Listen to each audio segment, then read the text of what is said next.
আসসালামু আলাইকুম। ইঞ্জিনিয়ারিং পাঠশালার পক্ষ থেকে আপনাদেরকে স্বাগতম। আজকে আমরা ল্যামের সূত্র প্রতিপাদন করব। স্ট্রাকচারাল মেকানিক্সের তৃতীয় অধ্যায়ের খুবই গুরুত্বপূর্ণ একটা টপিকস, যেটা তোমাদের পর্বমধ্য পরীক্ষায় প্রায় আসতে দেখা যায়। আচ্ছা, এই সূত্র প্রতিপাদন করতে হলে আমাদের প্রথমে জানতে হবে ল্যামের সূত্রটা কি। তাহলে ল্যামের সূত্রটা কি? দেখো, এই ল্যামের সূত্র হওয়ার জন্য কয়েকটা কন্ডিশন আছে। প্রথমত, ল্যামের সূত্র তিনটা বল কাজ করবে, তিনটা বল ল্যামের সূত্রে কাজ করবে এবং একটি নির্দিষ্ট বিন্দুতে কাজ করবে। ধরো এখান থেকে এই একটা নির্দিষ্ট বিন্দুতে তিনটা ফোর্স কাজ করছে, এদিকে পি ফোর্স কাজ করছে, এদিকে কিউ ফোর্স, এদিকে আর ফোর্স কাজ করছে। তাহলে তিনটা বল যদি একটা নির্দিষ্ট বিন্দুতে কাজ করে, তাহলে দেখো ল্যামের সূত্রটা কি। যদি তিনটি সমতলীয় বল, এই বলগুলোকে অবশ্যই হতে হবে সমতলীয় বল। যদি তিনটি সমতলীয় বল একই সময়ে একই নির্দিষ্ট বিন্দুতে ক্রিয়া করে, তাহলে ক্রিয়া করে যদি ধরো এই বল এইদিকে টানতেছে, এই বল এইদিকে টানতেছে, এইদিকে টানতেছে, টানার ফলে যদি এই যে বস্তুটার উপরে এই ফোর্সটা প্রয়োগ করা হবে, ওই বস্তুটা যদি কোনো দিকেই সরে না যায়, অর্থাৎ বস্তুটা নিজের অবস্থান পরিবর্তন না করে, অর্থাৎ সাম্য অবস্থার সৃষ্টি হয়, তাহলে উহাদের প্রত্যেকটি বলের মান এই সাইনের তার বিপরীত সাইনের সমানুপাতিক, অভ্যন্তরীণ কোণের সমানুপাতিক। এই প্রতিবেদনটা আমরা করব। দেখো কিভাবে করি। এই জায়গাতে দেখো, এখানে আমরা তিনটা ফোর্স দিয়েছি, তারপরে এইদিকে আমরা চিত্র থেকে নিছি। তাহলে এই চিত্রটা তোমরা দেখাবা। তাহলে প্রথমে দেখো, এই ও এ সমান হচ্ছে ওসি, তাই না? আচ্ছা, দেখো এই জায়গাতে ও এ সমান, এখানে পি হবে, এখানে কিউ। আমরা এখানে কি লিখতে পারি? ও এ সমান ওসি, ও এ সমান ওসি ইজিক্যাল টু আমরা কি লিখতে পারি? পি। আবার লিখতে পারি যে কিউটা দেখো এ বি সমান, এখানে দেখো এটা কিন্তু ও, এটা ও, ওসি, এ বি সমান ওসি ইজিক্যাল টু আমরা লিখতে পারি এ বি সমান, এই জায়গাটা দেখো এটা হবে বিসি আর এটা হচ্ছে ওসি সমান, এখানে আমরা লিখতে পারি হচ্ছে কিউ। এই আর ফোর্সটা দেখো OD equal to OB, OD equal to OB সমান হবে আমাদের এই যে আর যে রিয়াকশনটা দিছে সেটা লব্ধি, আমরা এটাকে লব্ধিও বলতে পারি।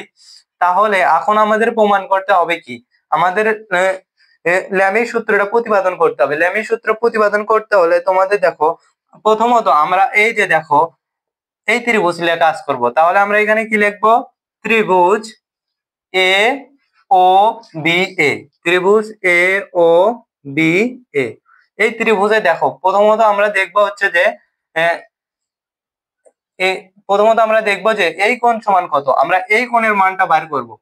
তাহলে আমরা বার করব কোণ এ ও বি, কোণ এ ও বি সমান, এই কোণের মানটা বার করতে গেলে দেখো এই পুরোটুকু এই দিক দিয়ে এটা কিন্তু 180 ডিগ্রি, আর এটা হচ্ছে বিটা, এটা সূক্ষ্মকোণ বিটা। তাহলে এতটুকু মান বার করতে গেলে 180-র মধ্যে যদি আমরা বিটা বাদ দিই, তাহলে এই কোণের মান আমরা পেয়ে যাচ্ছি কিন্তু। তাহলে 180 ডিগ্রি মাইনাস বিটা, এটা হচ্ছে বিটা। তারপরে দেখো আমরা এই কোণের মান যখন পেলাম, তখন এই কোণ এর মান যখন পেলাম, এই কোণ বার করব। কি জন্য বার করব? দেখো এই ত্রিভুজলেই আমাদের কাজ করতে হবে। এই কোণ সমান হচ্ছে এই কোণ, তাহলে এই কোণ যদি বার করতে চাই তাহলে আমাদের এই কোণের দরকার হবে। এই কোণ আমরা কিভাবে বার করতে পারি? দেখো এটাও তো দেখো এক সরল কোণ নয়, এটা হচ্ছে এক সরল কোণ 180 ডিগ্রি। তাহলে আমরা এখানে লিখতে পারি কোণ বি ও সি, কোণ বি ও সি সমান, আমরা লিখতে পারি এটা হচ্ছে 180 ডিগ্রির মধ্যে থেকে যদি আমরা আলফা কোণ বিয়োগ দিই, তাহলে আমরা কিন্তু এটা পেয়ে যাব 180 ডিগ্রি মাইনাস আলফা। এখন আমি কি বলছি, আমরা শুধু এই ত্রিভুজ নিয়ে কাজ করব, এই ত্রিভুজে থেকে আমরা সূত্রটা প্রতিপাদন করব। তাহলে আমাদের দরকার হচ্ছে এই কোণটা দরকার, আমরা এই কোণের মান বার করছি। তাহলে এই কোণটা বার করতে গেলে আমাদের কি দরকার? এই কোণ সমান এই কোণ হবে, তাই না? তাহলে দেখো কোণ বি ও সি সমান, কোণ বি ও সি সমান কোণ, এই যে দেখো এই কোণের মান কত? ও বি এ বি ও, কোণ এ বি ও সমান সমান আমরা লিখতে পারি 180 ডিগ্রি মাইনাস আলফা। এর পরবর্তীতে দেখো আমরা এখানে একটা কাজ করে নিতে পারি 180 ডিগ্রি মাইনাস আলফা। এই জায়গাতে আমরা একটা কাজ করি, দেখো এখন আমরা কাজ করব যে এখন আমরা জানি এই কোণটা বাইর করব। এই ত্রিভুজ নিয়ে যেহেতু কাজ করব, আমরা এই কোণ প্রথমে বাইর করলাম, তারপরে এই কোণ বাইর করলাম, তারপরে আমরা এই কোণটা বাইর করব। তাহলে কোণ এ, অর্থাৎ এটা মাঝখানে দিতে হবে, ও এ বি, কোণ ও এ বি সমান কত?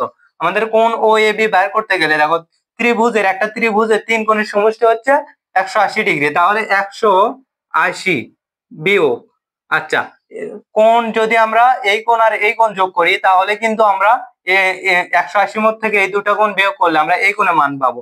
তাহলে কোণ এ ও বি, কোণ এ ও বি যোগ কোণ আমরা দিতে পারি হচ্ছে বি ও, এই জায়গাতে দেখো বি ও এই কোণ, অর্থাৎ ও বি এ অথবা এ বি এ।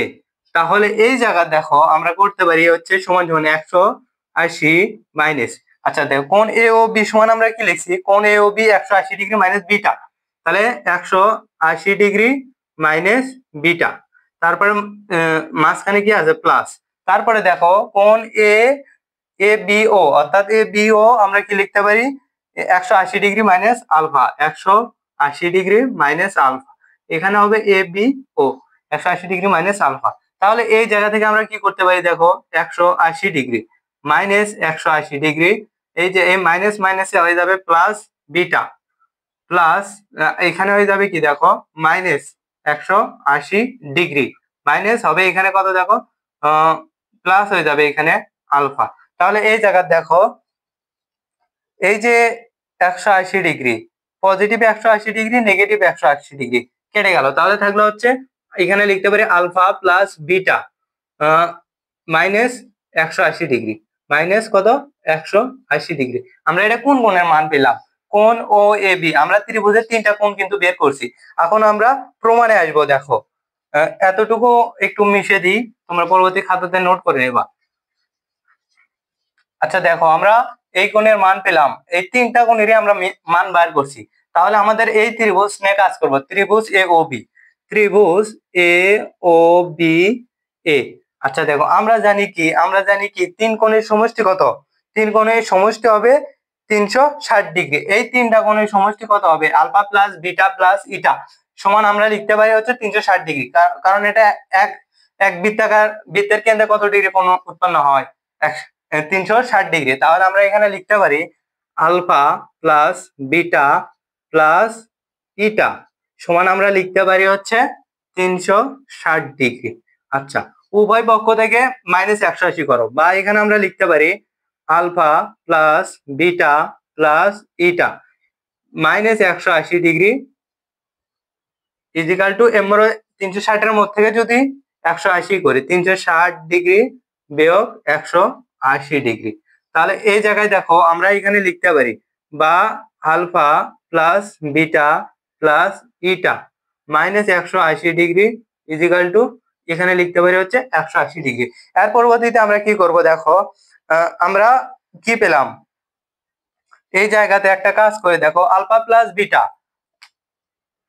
বা আলফা,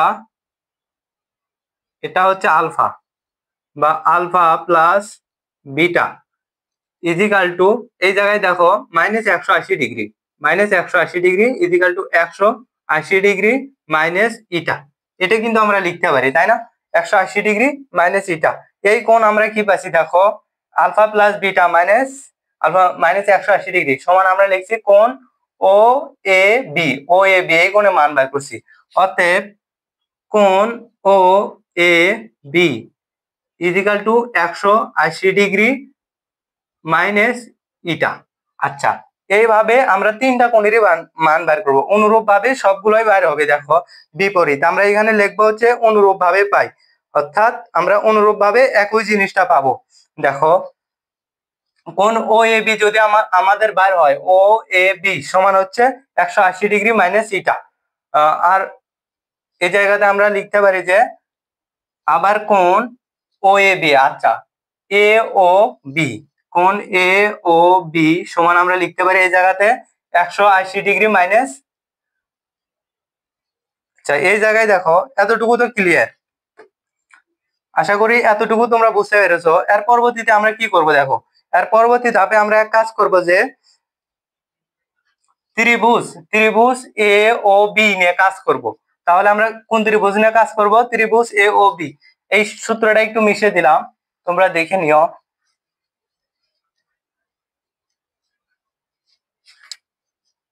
আচ্ছা দেখো, ত্রিভুজ এ ও বি, ত্রিভুজ এ ও বি তে সাইন সূত্র প্রয়োগ করে, অর্থাৎ সাইন রুল আছে, সাইন রুল প্রয়োগ করে,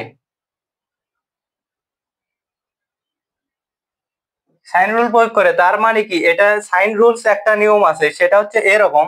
ধরো এরকম একটা ত্রিভুজ, এখানে যদি আলফা ধরো এই কোণ হচ্ছে এ, এটা হচ্ছে বি, এটা হচ্ছে সি, এটা আলফা, এটা হচ্ছে কি বিটা, এটা হচ্ছে গামা, এরকম যদি হয় তাহলে দেখো এ বাহুর বিপরীতে এই কোণ, বি বাহুর বিপরীতে সি বাহুর বিপরীতে এই কোণ, তাহলে আমরা এইভাবে সাইন অনুপাতে লেখা যায়, সাইন এ, এইভাবে লেখা যায় sine A divided sine alpha equal to, এই জায়গায় লেখা যাবে হচ্ছে বি ডিভাইডেড দেখো সাইন গামা ইজিক্যাল টু লেখা যাবে সি ডিভাইডেড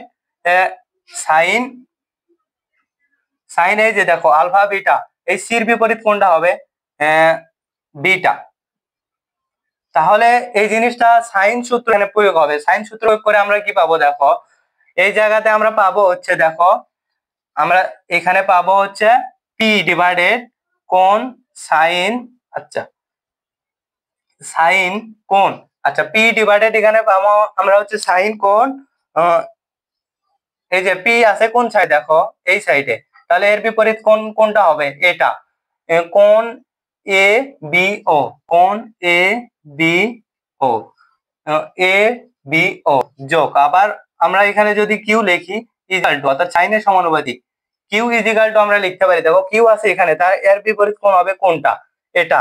তাহলে আমরা এখানে লিখতে পারি সাইন কোণ, এটার মান কত দেখো, বি ও এ অথবা এ ও বি, কোণ এ ও বি ইজিক্যাল টু এই কিউ। এখন যদি আমরা পি কিউ আর এর মানটা নির্ণয় করি, আর হচ্ছে এটা, তাহলে বিপরীত হচ্ছে এটা, তাহলে আর ডিভাইডেড হচ্ছে সাইন কোণ, এটার মান কত দেখো, বি এ ও বি, কোণ এ ও বি। তাহলে আমরা এই জায়গাতে লিখতে পারি দেখো, এই জায়গাতে কি লিখতে পারি, পি ডিভাইডেড সাইন কোণ এ বি ও সমান আমরা কত বার করছি, কোণ সাইন এ বি ও সমান আমরা বার করছি হচ্ছে সাইন 180 ডিগ্রি মাইনাস দেখো এ বি ও, এই কোণের মান কত, এই কোণের মান আমরা কিন্তু বের করে নিয়েছিলাম এর আগে, তাহলে সেটা হবে 100 sine 180 degree minus alpha equal to Q divided sine, এই কোণের মান কত হবে দেখো, sine 180 degree minus beta equal to, এই কোণের মান হবে কত দেখো, আর divided sine 180 degree minus gamma. এই সূত্রটা এখানে অ্যাপ্লাই আছে। এর আগে যেটা তোমাদেরকে বোঝালাম যে সাইন রুলস প্রয়োগ করছে, এখানে সাইন রুলস প্রয়োগ করা হয়েছে। তাহলে আমরা এই জায়গাতে দেখো কি পাই, এই জায়গাতে আমরা জানি ত্রিকোণমিতিক অনুপাতে কি জানি, 180 ডিগ্রি, এই যে আমরা থিটাকে কি দ্বারা প্রকাশ করি, থিটা দ্বারা প্রকাশ করি, ফাই দ্বারা প্রকাশ করি, আলফা দ্বারা প্রকাশ করি, বিটা দ্বারা প্রকাশ করি, গামা দ্বারা প্রকাশ করি, অর্থাৎ সূক্ষ্মকোণ যেগুলো আছে ত্রিকোণমিতিক অনুপাতে যে সূক্ষ্মকোণগুলো আছে সেগুলোকে আমরা এগুলো দ্বারা প্রকাশ করতে পারি। সেই অনুসারে এখানে 180 ডিগ্রি মাইনাস থিটা, আমরা জানি 180 ডিগ্রি মাইনাস থিটা সাইনের সাথে যদি বসে তাহলে হয় সাইন থিটা। তাহলে এই ক্ষেত্রে কি হবে দেখো, এই ক্ষেত্রে পি ডিভাইডেড, তাহলে আমরা এখানে লিখতে পারি পি ডিভাইডেড সাইন আলফা বা P divided sine alpha equal to Q divided sine beta equal to R divided sine gamma. এই ছিল হচ্ছে আমাদের ল্যামির সূত্র প্রতিপাদন। আশা করি তোমরা বুঝতে পারছো। আগামী দিনে এই সূত্র দিয়ে আমাদের টিউটোরিয়ালে ভিডিও দেওয়া থাকবে, তোমরা অবশ্যই পরে ভিডিওগুলো দেখে নেবে। ধন্যবাদ।